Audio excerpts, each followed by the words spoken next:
Hello students, अपनी बात चल रही थी कैपिटल रिडक्शन रिकंस्ट्रक्शन की।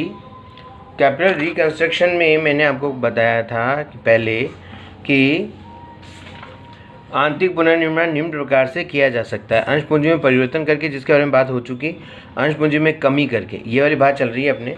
तो अंश पूंजी में जो कमी वाली बात है, वो अंश पूंजी में कमी करने की विधियां हैं, जिसमें नंबर 1 था कि अंशों की अद्यत्य राशि में कमी करके फिर आवश्यकता से अधिक अंशधारियों को लौटाकर, ये पिछली वाली क्लास में अपने बात हो चुकी थी।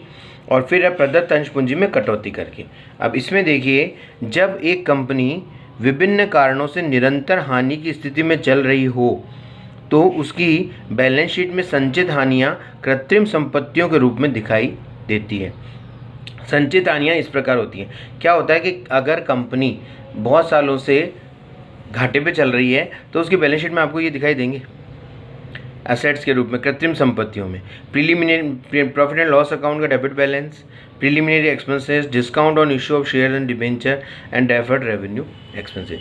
अगर किसी कंपनी की बैलेंस शीट में ये चीज़ें जो है उसकी फिक्स्ड एसेट्स में ज़्यादा दिन तक दिखाई देती है, लगातार दिखाई देती है, बढ़ती हुई दिखाई देती है, कम नहीं हो रही है साल 2 साल 3 साल में, इसका मतलब कंपनी की आर्थिक स्थिति सही नहीं है। क्यों? क्योंकि वो अपनी इन हानियों को, इन खर्चों को प्रॉफिट एंड लॉस अकाउंट से चार्ज नहीं कर पा रहा है। तो ऐसी कंपनी में ख्याति मूल्यहीन होती है। अगर ऐसी कंपनी की है जिसमें ये दिखाई दे रहे हैं एसेट्स में, और फिर वहाँ पर गुडविल भी लिखी हुई है, तो वो मूल्यहीन है। वो तो यूँ ही दिखाने के लिए है। और अन्य संपत्तियां भी उचित मूल्य पर नहीं होती हैं। तो अन्य संपत्तियां भी हो सकता है कि वो उचित मूल्य पर ना हो, अर्थात व्यवसाय की उतनी पूंजी उपलब्ध नहीं होती है व्यवसाय में जितना उसके संपत्ति पक्ष का योग होता है। तो इस प्रकार की जो रोगग्रस्त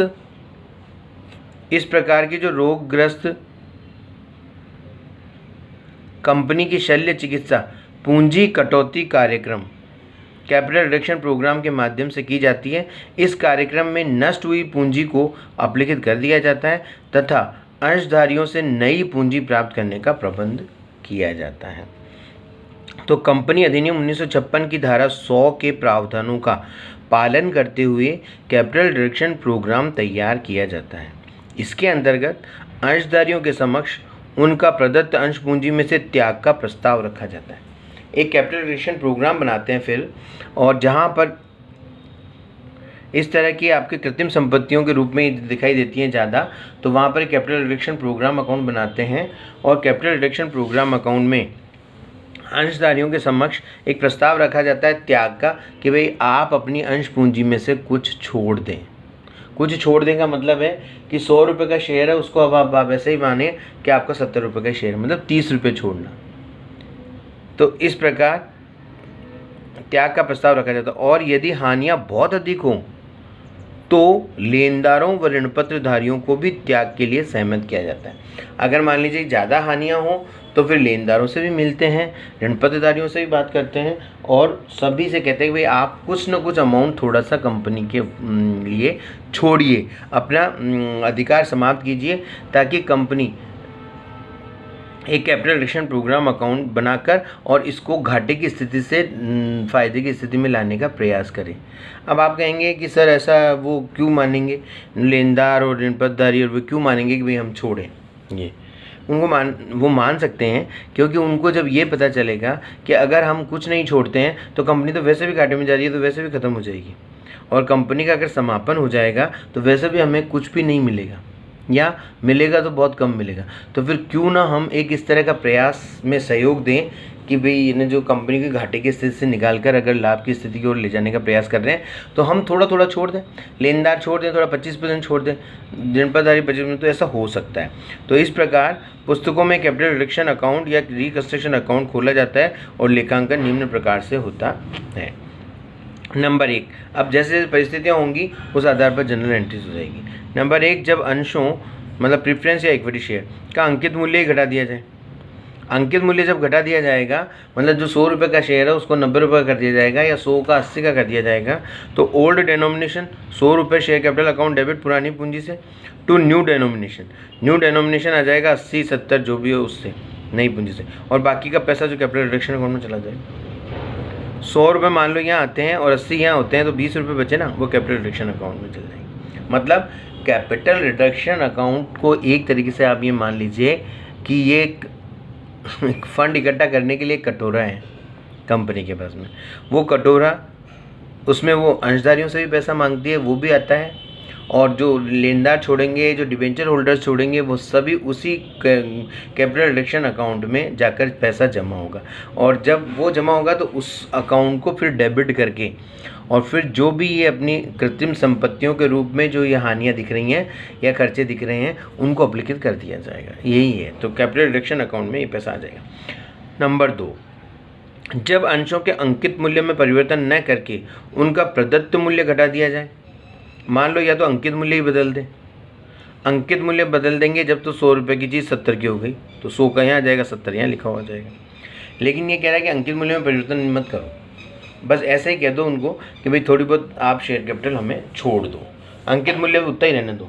तो जितनी वो शेयर कैपिटल छोड़ेंगे उतनी शेयर कैपिटल अकाउंट डेबिट करके ख़त्म हो जाएगी, कैपिटल रिडक्शन अकाउंट में आ जाएगी। पूंजी में कमी की राशि, जितनी पूंजी में कमी करेंगे वो, जितना वो छोड़ेंगे कि भाई ठीक है आप 10-10 रुपये हम छोड़ रहे हैं, या 20-20 रुपये छोड़ रहे हैं, या 40-40 रुपये छोड़ रहे हैं, एक शेयर पर मान लो 100 रुपये का है, तो जितनी राशि share capital account debit to capital reduction में आ जाएगी। फिर आता है, यदि कंपनी के पास जनरल रिजर्व, कैपिटल रिजर्व या अन्य कोई भी रिजर्व हो तो उसे भी पूंजी कटौती खाते में स्थानांतरित कर दिया जाएगा। जब कंपनी ये सोचेगी कि जब वो मांग रही है सभी से पैसा, लेनदारों से, ऋणपतधारियों से, शेयर होल्डर से, तो फिर अगर उसकी बैलेंस शीट में कोई जनरल रिजर्व पड़ा हो, कैपिटल रिजर्व पड़ा हो, अन्य कोई भी रिजर्व पड़ा हो, तो उसको भी पहले काम मिले, तभी तो अपन दूसरों से मांग रहे हैं, तो उनको भी डेबिट करके और टू कैपिटल रिडक्शन अकाउंट में चला जाएगा। मैंने कहा ना आपको कि कैपिटल रिडक्शन अकाउंट तो एक तरीके से कटोरा है जिसमें सारा पैसा इकट्ठा होगा। तो जनरल रिजर्व, कैपिटल रिजर्व या अन्य कोई भी रिजर्व, उनको सबको डेबिट करके और टू कैपिटल रिडक्शन अकाउंट में आ जाएगा। नेक्स्ट जो बात आएगी वो होगी, देखिए, ऋणपत्रधारियों व लेनदारों द्वारा त्यागी गई राशि से। ऋणपत्रधारी और लेनदार जितनी राशि त्यागेंगे उतनी राशि से वो डेबिट हो जाएंगे। Debentures debit, creditors debit to capital reduction account. ये तो आपको सभी को पता है कि डिबेंचर और क्रेडिटर्स का बैलेंस जो होता है वो क्रेडिट बैलेंस होता है। अगर उनको डेबिट कर देंगे तो वो उतनी राशि से कम हो जाएंगे और वो पैसा आ जाएगा कैपिटल रिडक्शन अकाउंट। नंबर 5, पुनर्मूल्यांकन से संपत्ति के मूल्य में वृद्धि या दायित्व में कमी होने पर। देखिए, संपत्ति के मूल्य में वृद्धि और दायित्व में कमी, इन दोनों से ही फ़ायदा ही होना है कंपनी को। अगर संपत्ति का मूल्य बढ़ेगा तो फ़ायदा और दायित्व का मूल्य घटेगा तो फ़ायदा। तो संपत्ति का मूल्य कब बढ़ेगा? जब संपत्ति को डेबिट करोगे तब बढ़ेगा। अगर 10,000 की संपत्ति है उसमें 10,000 और बढ़ाने हैं तो और संपत्ति को, एसेट्स को 10,000 रुपये से और डेबिट करना पड़ेगा। तो संपत्ति डेबिट हो जाएगी वृद्धि की राशि से, लायबिलिटीज़ कमी की राशि से डेबिट हो जाएगा और कैपिटल रिडक्शन अकाउंट में पैसा आ जाएगा। तो अब ये सारी चीज़ें होने के बाद में विभिन्न संचित हानियों, अस्थगित व्ययों जैसे डेफर्ड रेवेन्यू एक्सपेंसेस, संपत्तियों के मूल्यों में अगर कोई कमी हुई है तो वो नुकसान, दायित्वों के मूल्य में वृद्धि हुई है तो वो नुकसान, इसका उल्टा, उनको सबको अप्लिकेट कर देंगे। तो अब जो भी अपन इससे पहले वाली एंट्रीज़ में जहाँ पर भी कैपिटल रिडक्शन अकाउंट आया, यहाँ पर भी capital reduction account credit credit credit हुआ, उन सबको जोड़कर अब डेबिट में लिख दिया जाएगा कैपिटल रिडक्शन अकाउंट डेबिट। और अगर कोई संपत्ति में कमी हुई है तो उसको लिख देंगे, टू लायबिलिटी में वृद्धि हुई तो वो, और वो जो P&L account, preliminary expenses, discount on issue of share and debentures, goodwill, patent और प्रोविजन फॉर कंटिजेंसी, ये जितने भी जो संपत्तियाँ या जो खर्चे दिख रहे हैं कृत्रिम संपत्तियों के रूप में, उन सब को ख़त्म कर देंगे। उनका सबका डेबिट बैलेंस है तभी तो संपत्ति के रूप में दिख रहे हैं, तो अब यहाँ पर क्रेडिट में लिख देंगे तो वो सब खत्म हो जाएगी। और कैपिटल रिडक्शन अकाउंट का जो बैलेंस बचेगा इसका फिर भी, तो उसको कैपिटल रिजर्व अकाउंट में ट्रांसफ़र कर दिया जाएगा। अगर इसका बैलेंस बचेगा तो capital reduction account debit to capital reserve account. तो इस प्रकार ये आपके एक कैपिटल रिडक्शन अकाउंट जो बनेगा वो सबसे पैसा इकट्ठा करके और इन संपत्तियों को अपलिखित करने का काम करेगा। ओके स्टूडेंट्स, नेक्स्ट बात अपन नेक्स्ट वीडियो में बताएंगे। Thank you.